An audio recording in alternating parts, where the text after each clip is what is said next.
In following the powerful remarks of Special Rapporteur Rahman and Dr. Ebadi, I'd like to start by talking a little about the current crisis in Iran, then debunk a couple of myths, and finally offer a way forward.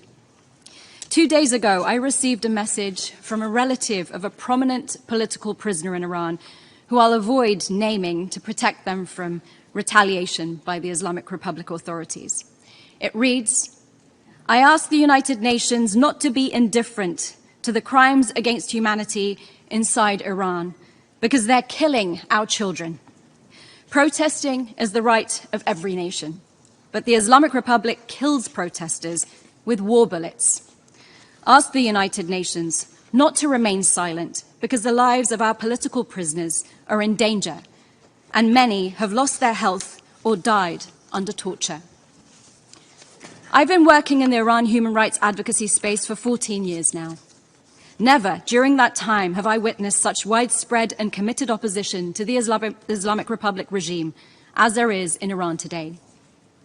While Iran has become accustomed to mass protests nearly once every decade, neither the student protests of 1999 nor the Green Movement of 2009 or even the more recent November 2019 protests compare in fervor or magnitude to the current protests, in which, for the first time since the inception of the theocracy in 1979, people are not only openly opposing 83-year-old Supreme Leader Ali Khamenei, which they'd started to do in 2017, but are actively fighting back to defend themselves against the security forces and tearing down billboards and burning pictures of the founder of the Islamic Republic, Ayatollah Khomeini.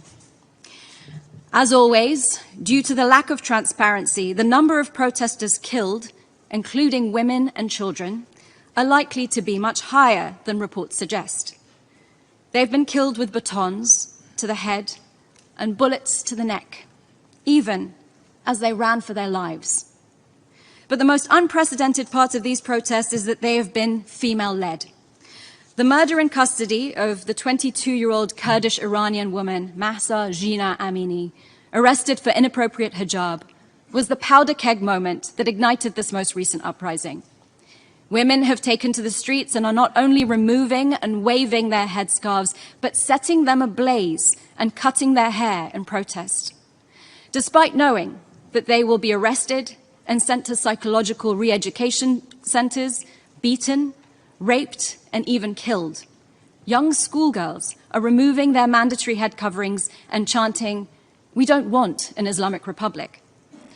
The movement's slogan, "Woman, Life, Freedom," is a declaration of opposition to a regime which has built itself on being anti-woman, pro-martyrdom, and repressive.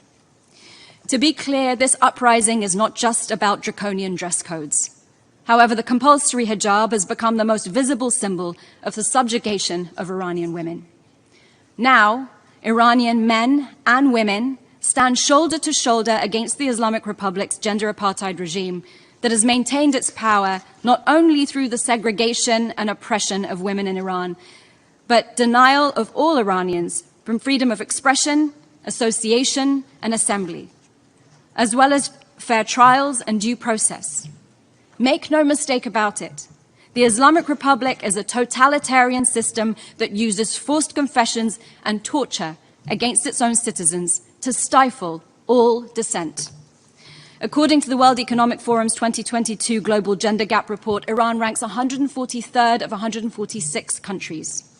The Islamic Republic exemplifies why countries with the most discriminatory laws and attitudes towards women tend to also experience the greatest turmoil, which in turn compromises international peace and security. This brings us to the first myth, which has sadly been perpetuated not only by representatives of the regime in Iran, but also by global pundits.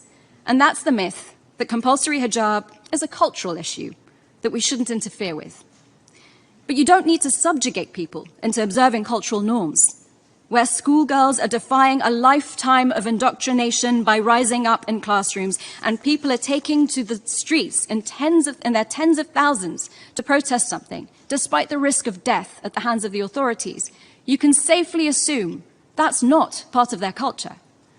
Coercion that violates human rights has no place in any culture, and Iranians are risking everything for the world to understand this. Another myth is that this regime is reformable. However, the 43-year case study of the Islamic Republic has proven otherwise.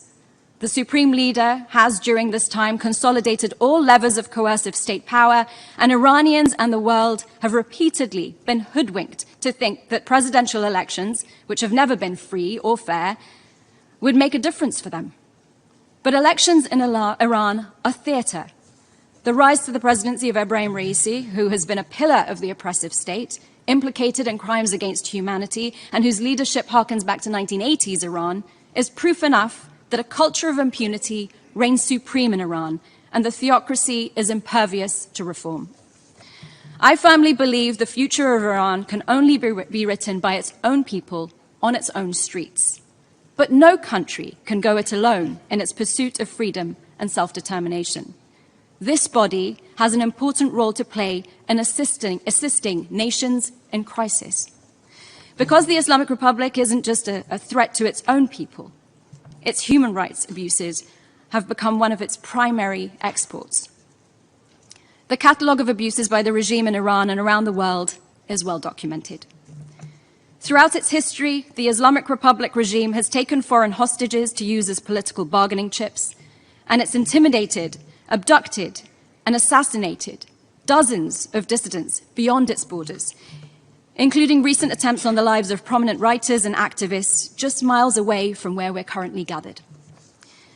The potential for the current protests to transform Iran from theocracy to representative government could be a geopolitical game changer and the single most important key to bringing about stability in the Middle East.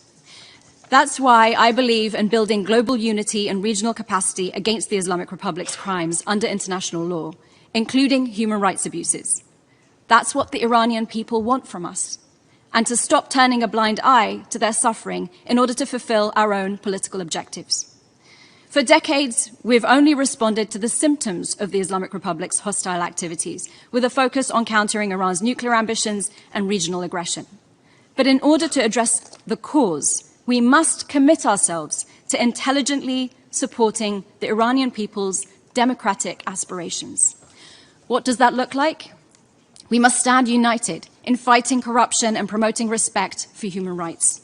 And the current crisis in Iran calls for us to urgently support the establishment of an international, independent investigative mechanism on the human rights abuses in Iran, because there are no avenues for justice domestically in the country. At a time when the Islamic Republic's state security forces are once again using disproportionate violence on protesters, it's crucial that we document these human rights violations and atrocity crimes and have mechanisms in place to hold those responsible accountable. It's only with this level of international coordination and support for accountability and justice for the Iranian people that we can address the Islamic Republic itself as the cause of our nuclear and geopolitical concerns. But one thing is clear. Human rights abuses at this scale are a symptom of a deep political malaise and a government considered illegitimate by its own people. Human rights are intricately bound with respect for the rule of law, and there can be no good governance in the long run without the rule of law. Good and law-abiding governance not only make for better regional neighbors, but also cooperative members of the international community. An Iran that is more respectful of and representative of its citizens will help this august body achieve its central mission, the maintenance of international peace and security.